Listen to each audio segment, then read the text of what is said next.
Okay, 13 and a half. We got the coach at the half mile mark I should have listened to, but would have been too ignorant to know what he was saying anyway. Anaerobic, Aerobic, and the invisible chimp. Idiot.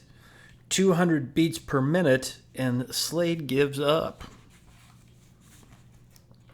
I hadn't run a race in 2.5 years, and I'd never run a race against high school runners, people who spent a lot of their time training hard and thinking hard about running. The pace for the first 200 meters shocked me. Had we run any faster at all, it would have been a sprint in my book. I knew two things. I couldn't keep up that pace for a full mile, and Slade would kill me if I made him look bad. The thing was, the wide swath of cut grass in front of the starting line narrowed after about 150 meters to a slim corridor, 3-foot-tall wild grass on either side. The mown swath was only wide enough to comfortably allow for 3 or 4 runners. When we hit that spot, we would be forced into something of a line. While nobody particularly wanted to be first after 150 meters, nobody wanted to be last either, so we probably got through that first 150 in about 20 seconds. In other words, way too fast. A little under 4-minute mile pace. I was having an out-of-body experience, overwhelmed by what I was a part of, until someone, I have no idea who, caught me on the chin with a sharp elbow. My teeth clicked together with such force I was surprised not to taste blood or feel the grittiness of a chipped tooth in my mouth. I doubt if that blow to my jaw was intentional, but it actually helped pull me back inside myself. Football players often say they need, sometimes, to take a hit before they feel like they're really playing. Well, that was the way it worked for me. I hit the small opening in the first half of the pounding herd I was a part of. By the half-mile mark, I'd worked myself into the first third of the pack, believing this was about the place I needed to be so Slade didn't get embarrassed and kill me. At the top of a small hill, a coach stood yelling splits from his watch on his wrist. I couldn't hear what the coach said as we flew by, but even if I had, I wouldn't have been able to make sense of a split. I could tell, however, by the tone of his voice and the look on his face that we were out either really fast or really slow. He was yelling numbers at us, as if warning us against something bad that was going to happen if we kept up what we were doing.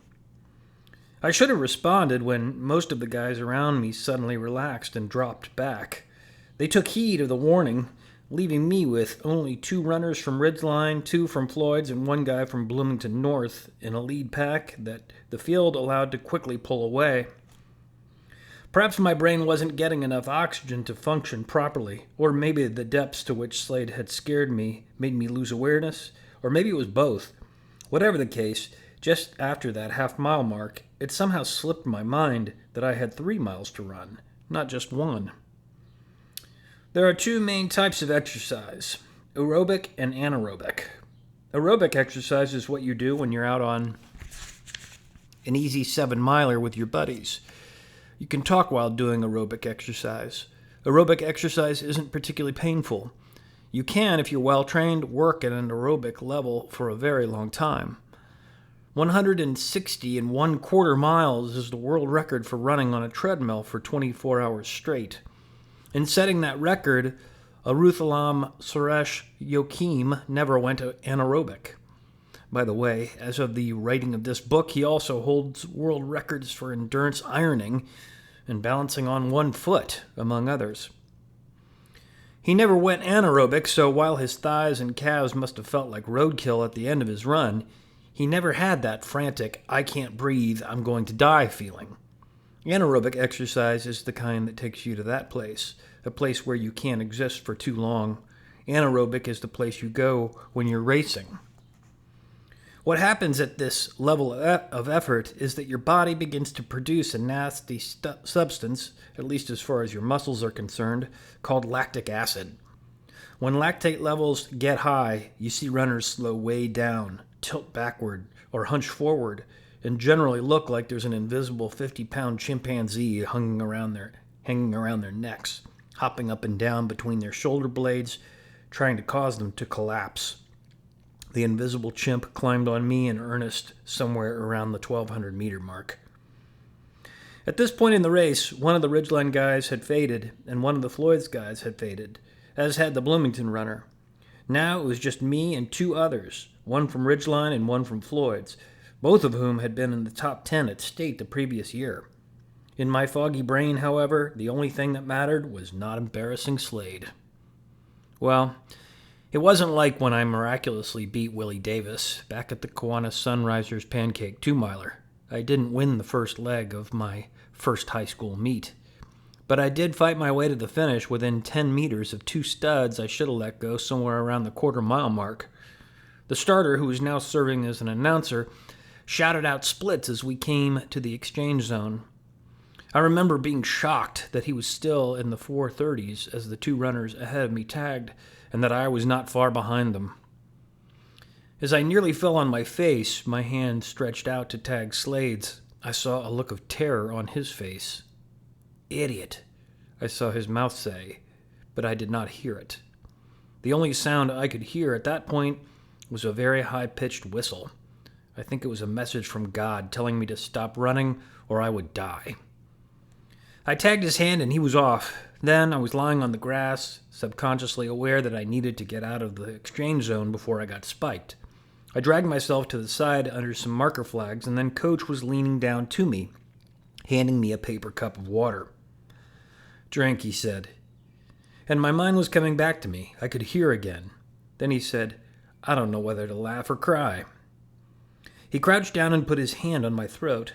I thought for a moment he was strangling me so Slade wouldn't have to do it after the race was over. I grabbed at his hand, confused. "I'm checking your heart rate," he said. "Stay quiet." He stared at the watch on his left wrist and counted in his head. After 15 seconds, he removed his hand.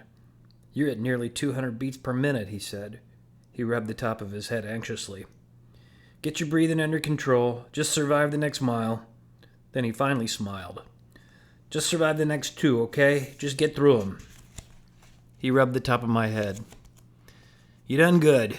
You were stupid as hell out there, but you just don't know any better. So you done good." "What was my time?" His smile broadened. "Time to get a watch." He tapped at his own running watch. Just then, when I thought he wasn't going to tell me, although I was too exhausted to care much, he said 4:39. It was a PR by nearly half a minute. Then he ran over to the other first leg runners who stood beside the exchange zone, pouring water on their heads, stretching, getting ready for their next 2 miles. I decided I had better do the same and stretch a little, shake all that acid out. Although when I tried to stand up, the sky went black. I sat back down clumsily. I was in trouble. I was still sitting there when I heard the starter say into his bullhorn that the lead teams were approaching the exchange zone. It seemed to have been mere seconds since I'd tagged Slade. In front was a runner from Ridgeline, a tall, strong guy with a shaved head and a long stride. His name was Ron Moats, and although I couldn't know it then, he was to become a big part of my Bluebird season. Right behind him was a short, powerfully built runner from Floyd's, his purple, brown, and red Argyle socks flashing beneath him. There was a large gap then. Nearly 10 seconds passed before 2 Bloomington runners came in, then a runner from Anderson, then 2 more from Ridgeline, and then another from Floyd's. Where was Slade? After the first 15 runners or so came in, Keene, not Slade, came charging up and over the hill and around the tight corner near the exchange. He tagged my brother, who took off. Hyder had again demonstrated his racing savvy by running a conservative and intelligent 5:05 first mile, and Keene, who'd logged an impressive yet not suicidal 4:58 for his first mile, said between exhalations that Slade had quit running somewhere around the half-mile mark. "Quit running?" Coach yelled.